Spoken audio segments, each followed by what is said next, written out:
One of my favorite underknown scientists is Ilona Banga. She co-discovered actinomyosin, the actin-myosin combo that lets your muscles be moving. She did a lot of this work during World War II and actually helped save their lab's research from invaders. And she did some really awesome stuff. She purified a ton of vitamin C when she was working with Albert Szent-Györgyi, and this actually, like, he did work on vitamin C that won him the Nobel Prize. She also did some stuff for the Elastase, a bunch of really cool stuff about Ilona Banga. But let's start with this work on actinomyosin, how she made this discovery, what we now know about these sorts of muscle contractions, and then some other stuff about her and her other work. Let's go. So I have a lot of more on my blog. So I made a page for her several years ago when I was actually making her Wikipedia page. So you can find a lot more about her on her Wikipedia page as well. So she was born in Hungary in 1906, and she got her master's degree in chemistry from the University of Debrecen. And then she joined the lab of Albert Szent-Györgyi at the University of Szeged as a research assistant. So later she would become a professor, but at this time she was, or an associate professor. At this time she was a research assistant, and it was in this lab that she would carry out a lot of the work on the actinomyosin. But first she started out with helping with the work that would win George Szent-Györgyi his Nobel Prize. So he got a Nobel Prize for work on vitamin C, and she helped purify a lot of vitamin C from Hungarian paprika.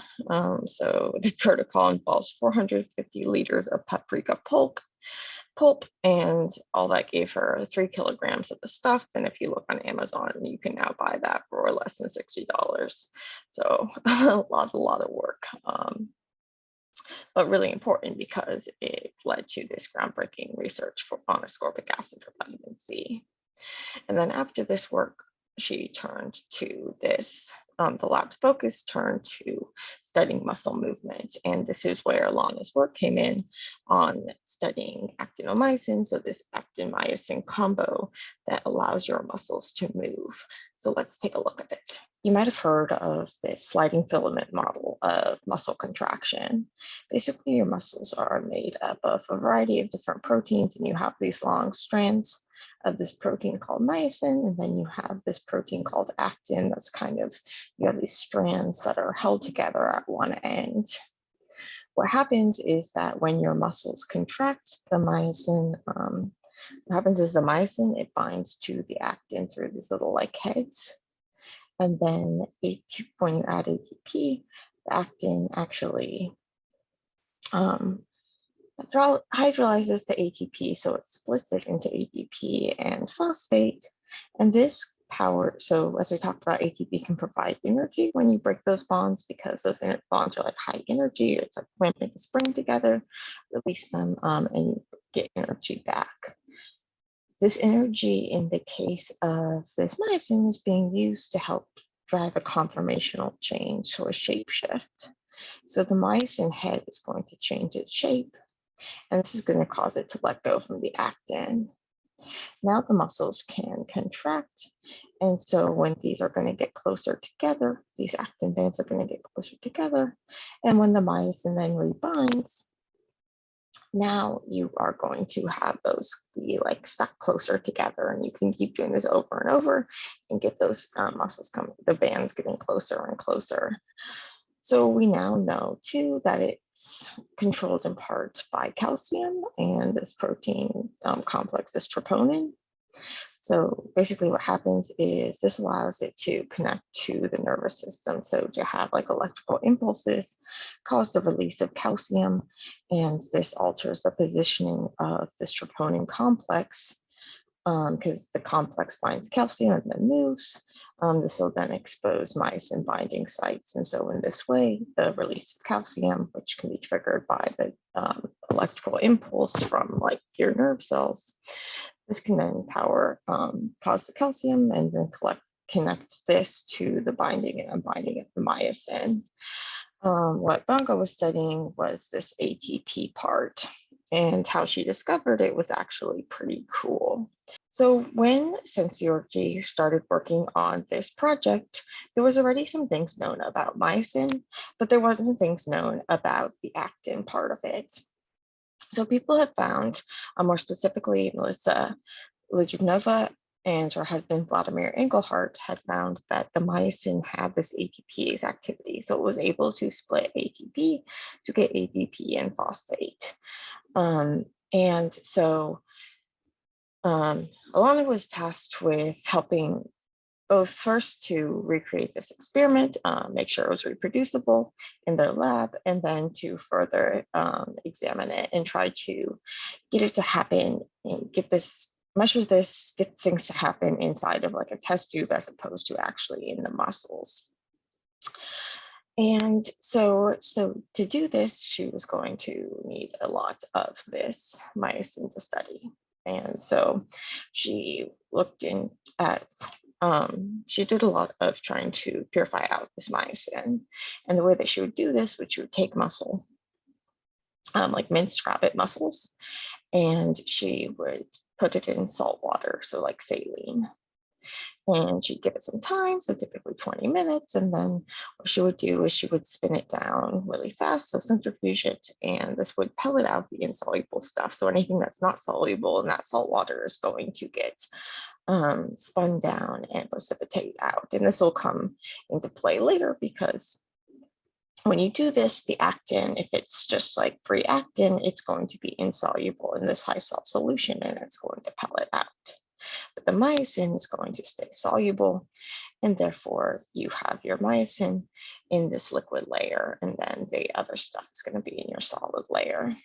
And so this is like what we should refer to as like the 20-minute extract would be your myosin. And this would allow her to get myosin to do her experiments.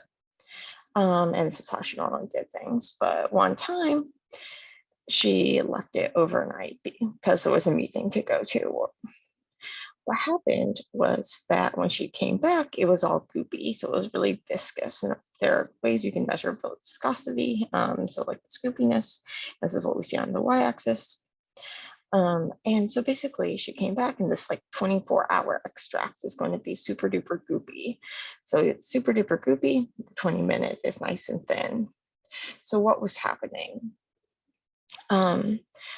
If they added ATP, they saw something strange. So when they added ATP to the 20-minute extract, so to the one that was already thin, nothing really happened. But when they added it to the 24-hour extract, well, now it got all thin again. And so what it turned out was happening was that because now we know, remember that the ATP is going to cause those heads to come off. Not come off, but like to unbind from the myosin heads to change shape and unbind from the actin. And when this happens, if you have more ATP, this will just keep happening over and over and over until you run out of ATP. When you run out of ATP, well, now the myosin is going to be stuck on the actin because it doesn't have the ATP to help tell it to let go. In this case, you're going to get this complex of the myosin and actin. And because they're all stuck together, now you're going to have something that's really goopy. And this is going to be your 24-hour extract. So it's really goopy, but it's still soluble, so it's not going to get pelleted out. But then when you add the ATP, so now you add the thing that it had run out of, and it will release, and then you get the decreased viscosity again. You don't see anything happen, but when you add it to the 20-minute extract, because you don't have, there's no actin to let go of because it had already pelleted out. So now we know all of this, but in order to help figure it out, the project was given to another associate, Bruno Straub. So you can see he's also on this paper. And to figure out what was happening. And so he found that there was actually this 20-minute myosin was the pure myosin, and that the 24-hour also had this actin protein, and he was able to purify out the actin and the myosin, like to separate them from this 24-hour extract by selectively denaturing or unfolding the myosin. So he treated it with an organic solvent, and this was kind of, and then he could like dry out the muscle, so like dehydrate it and then get it wet. So basically, when he unfolded all of these proteins using this organic solvent, so basically something that is kind of like the opposite of watery. And so the proteins are kind of gonna get all like, wait, I'm used to being in a watery environment, and now I have this weird organic solvent. I'm not happy. I'm gonna unfold, because normally I fold up in this way because it's what makes, because there's water all around me, and that maximizes my favorable interactions with the water. It minimizes them. But now with the organic solvent, now all those interactions are going to be disrupted, and what's ideal is not the same. And so these proteins are going to unfold or denature. Typically, when proteins unfold and denature, they're then going to be insoluble. But if you were to then, after you treat them, to like dehydrate the muscle, so dry it out and then get it wet again. So now try to add water to dissolve it. What's going to happen is that some of the proteins are going to be able to fold back, and some of them are going to have more trouble. And if they have more trouble, they're going to stay insoluble. If they can fold back up, okay, they're going to become soluble again. So he found that the actin was able to resolubilize okay, but the myosin was staying all clumped out and didn't want to dissolve, and therefore you could separate them in that way to get pure actin. And he added that pure actin to the myosin, so that to the 20-minute myosin, to the myosin A, it turned into the 24-hour myosin, or this actual myosin B, which is this actinomyosin compound. And then Ilona did some measurements of viscosity under different conditions, and various cool things like that. They also had an experiment, or like an assay, that they can measure myosin activation in another cool way.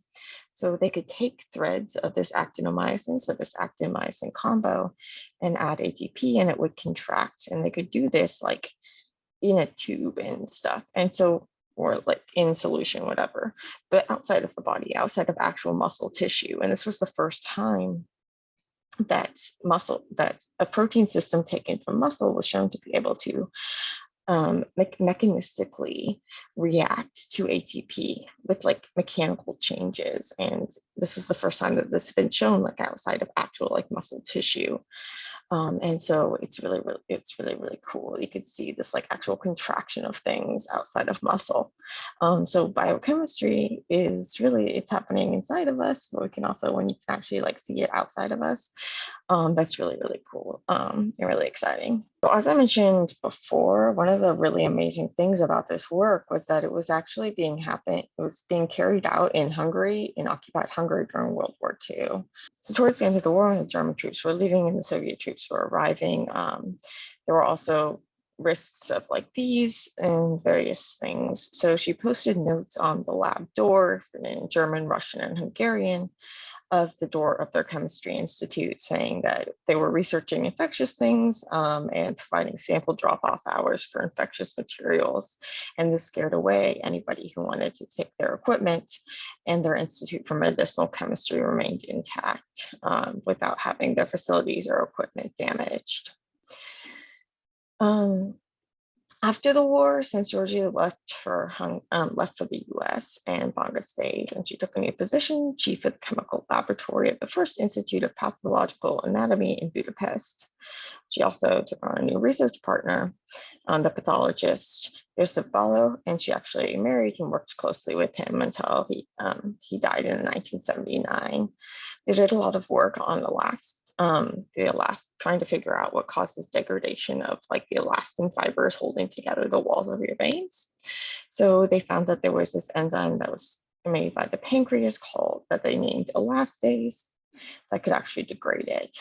And so now if you were to look up the word elastase, you'd find that there's actually a lot of different elastases, and the one that they found probably doesn't play a role in like arteriosclerosis and stuff, but it was the first one discovered and they did it. And people were skeptical of them, but Ilona actually was able to crystallize this protein and help prove that. She wrote a lot of papers, and she served as a scientific advisor for the Gerontology Institute from 1971 to 1986, so doing research on like aging. She was the first female associate professor at the university, but was never promoted to full professor. She did win some prestigious awards, and I encourage you to check out her Wikipedia page as well as her papers and get into Wikipedia editing yourself.